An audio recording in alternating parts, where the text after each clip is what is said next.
Yo, what is up everyone? OG over here from NewsEssence and welcome to the NewsEssence. Today we have some interesting topics to go over. We're going to be talking about the Nintendo Switch Online and kind of what's going on there. We also have the Nintendo Switch winning an AMD award. That's interesting. And also Runbow, we got the launch dates for the PS4 and Nintendo Switch versions of that game. So let's go ahead and get right into this. And we're going to start off with the Nintendo Switch Online. This is kind of mysterious in a way because there was a poll on Famitsu asking users essentially like, are you going to be purchasing this? And it is a small sample size. Obviously, it's not all the users out there in Japan, but over 50% of the users that did take the poll said that yes, they will be purchasing the Nintendo Switch Online. Some of them said that they're undecided, but it's interesting because really, there is like no real concrete details outside of like when we're going to be getting it and like a couple different things. So there's been also some misconceptions about it. So I want to go over this just a little bit. People have said that it's been delayed like 2 or 3 times. No, it hasn't. It's been delayed once. It was supposed to launch in the fall of 2017, then it was delayed to 2018. And I kind of want to talk about that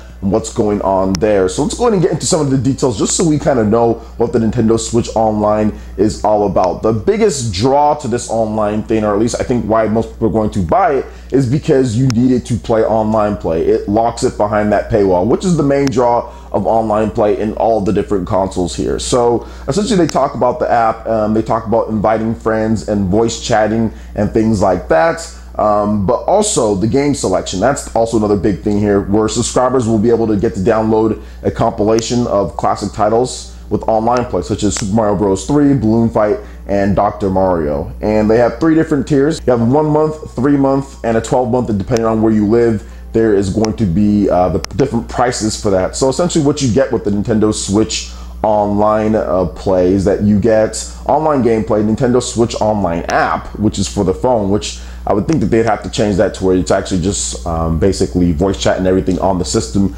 as well. Classic game selection, you get some eShop deals, and that is it that we know. So far, based on that small selection of information, I mean, if you can make your decision whether you're going to purchase it or not, I would think Nintendo would have to come with a lot more than that. Now, of course, there's going to be a free type of service to where pretty much everything without the online play, the deals and all that. So you're going to be able to just essentially access the eShop. You're going to be able to register and manage friends, screenshots, access to the parental controls app. But I'm wondering what else they're going to add to the deal, because to me that doesn't seem like it's too big of a deal. It doesn't seem like that's enough for me, at least to charge $20 a year, especially in the age of Discord and in the age of some of these other services out there that get you free messaging, that get you free voice chat and everything like that. I mean, is Nintendo really going to come with it with only that? So one thing that I would like to think is that Nintendo's actually going to broaden the services, because they're including a lots of other stuff in terms of the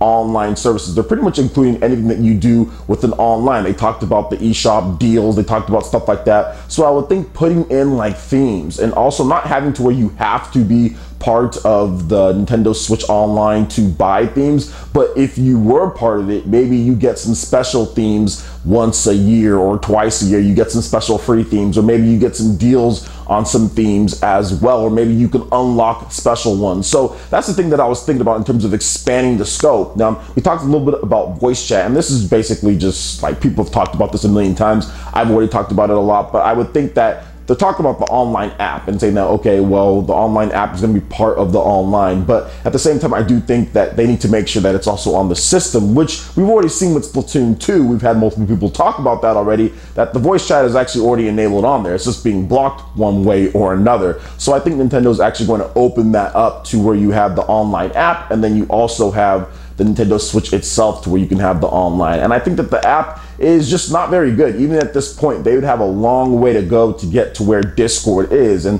that's pretty much the competition, in my opinion. It would be Discord. But once again, they're locking the online play behind that $20 paywall. So essentially, even if they don't fix it, you'd still have to get it if you want to play your favorite games like Splatoon and like ARMS and all of that, Mario Kart. All that's going to be behind that. Now, I think the big driver for the Nintendo Switch Online, outside of some of the features that we talked about, I mean, I can go on with a lot of stuff in terms of what they can do, but basically what I would like to see personally is that I would like to see them with the themes. I think themes would be great to have, I guess, launching it right then and there and kind of giving us some special deals on that. Obviously, we talked about voice chat. Messaging would also be a thing that you'd have, or at least that I want on the system as well, which is just standard stuff, guys. I don't think this is anything that's too crazy, but also games that really take advantage of that in terms of what you can do, inviting friends. That was the biggest thing for me, is the on-screen notifications, which they do have, which I'm happy that they have that. On-screen notifications, then also friend invites, cross-game friend invites. So if somebody is in, like, let's say, for example, Mario Kart 8 Deluxe, and you are playing ARMS, and you want to invite them over to play a game of ARMS, you can send an invite to them. They'll be able to see that invite pop up on the screen, and then they can click on that invite, and then they can hop into ARMS from there. That's one of the things that I really want to see Nintendo do with this paid online, and kind of just going forward, that be the standard for them in terms of that. Now, I do feel that Nintendo, with certain games, they can definitely push this. Super Smash Brothers for the Nintendo Switch, that's going to be a big one to me. I think that's really going to be the driver, the indicator for their online and how it's going to go. And one of the main reasons why, if you didn't watch my video on Super Smash Brothers, and why I don't think it's just like a straight conversion port like a Mario Kart 8 to Mario Kart 8 Deluxe, is because the online. That online, I'm not sure if it's portable. And I don't mean that as in portable or porting to the Nintendo Switch. It's going to be portable in terms of being able to play the game anywhere that you want, but I'm just not sure if you can take that online, and how weird or wonky it was and constructed towards the Wii U, and simply say, okay, we're going to do this on the Nintendo Switch with Nintendo Switch's new online in terms of how they're doing things. Miiverse, you had messages that were sent right into there. When you click on someone's name, they'd have to completely scrap that and take that out. They'd have to redo a bunch of different things. How you even got to your friends list was weird. If you're in the online menu, you can't even go see like your friends. Like from there, you have to go to a certain part of the online to where you can access your actual friends list. I mean, the way that you joined games was just weird. It was just so weird on the Wii U. I mean, you needed basically the Wii U gamepad every single time in order to do it, or to add or register. I mean, I just don't see them taking that system and continuing with it when it comes to Super Smash Bros. And that's probably my main reason why I don't think it's just a straight port.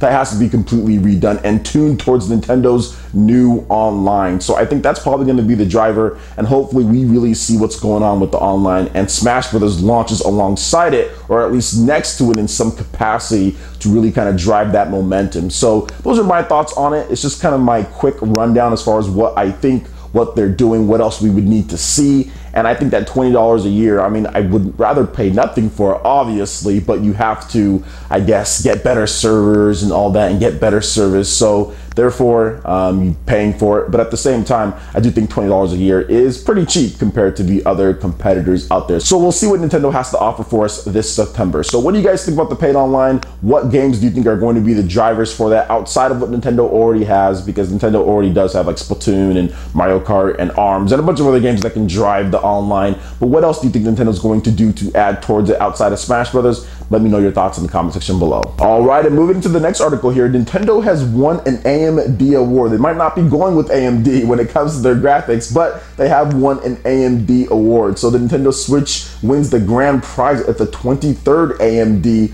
Awards. So Nintendo was presented with a big award from the Japanese Digital Media Association. Switch won the AMD Association of Media in Digital grand prize at the Digital Contents of the Year 2017, the 23rd AMD Awards ceremony. This was provided by the Minister of Internal Affairs and Communications. So the Nintendo Switch, the game console where the shape can be changed to fit the play scene, has recorded tremendous sales ever since its release in March 2017 and exceeded worldwide total sales of 14 million units. While being a home video game console, it can be brought and played outside, and by sharing a Joy-Con controller with surrounding people, games can be enjoyed anytime, anywhere with anyone. That, and it's also even more varied merits that have past video game consoles didn't have. We valued the innovative feature of providing new game experiences to game users worldwide by diversifying playstyles and locations to play games. So awesome stuff there. Obviously, Nintendo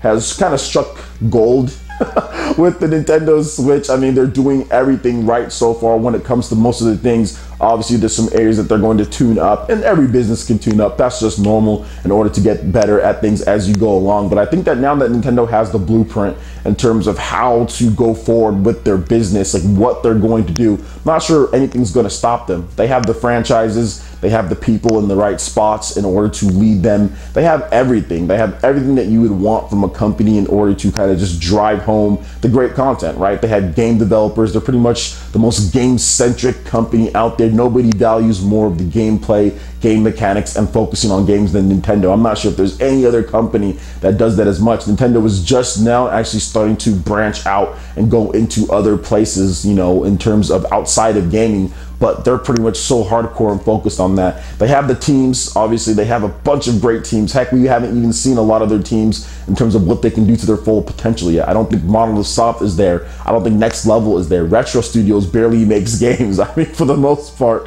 they make games every like 4 or 5 years or something like that. I mean, once they get on a roll, once Nintendo actually gets the Fire Emblem team with their game coming out pretty soon here. So Nintendo still has tons of studios that can still do more for the company and kind of drive home that point, man. So I'm looking forward to them winning more awards and seeing what comes in the future. I think Nintendo can finally say, okay, we've got something that works. We've got a blueprint, the thing that they've been searching for since the Wii era. Actually, what do we do next? Like, what are we going to do? And I don't think they really quite hit it up until this point. So it might have taken them a decade plus, but they actually did. So I'm excited for it, and I'm excited for the future when it comes to Nintendo Switch. So what do you guys think about Nintendo winning this AMD award for 2017? How Nintendo did with the Nintendo Switch? Let me know your thoughts in the comment section below. All right, and moving into the final article here, we have launch dates for Runbow on the PlayStation 4 and the Nintendo Switch, which will be April 24th. However, there will be a retail version that's out on June 14th, so you might want to wait on that one. So Runbow will launch digitally for the PlayStation 4 and the Nintendo Switch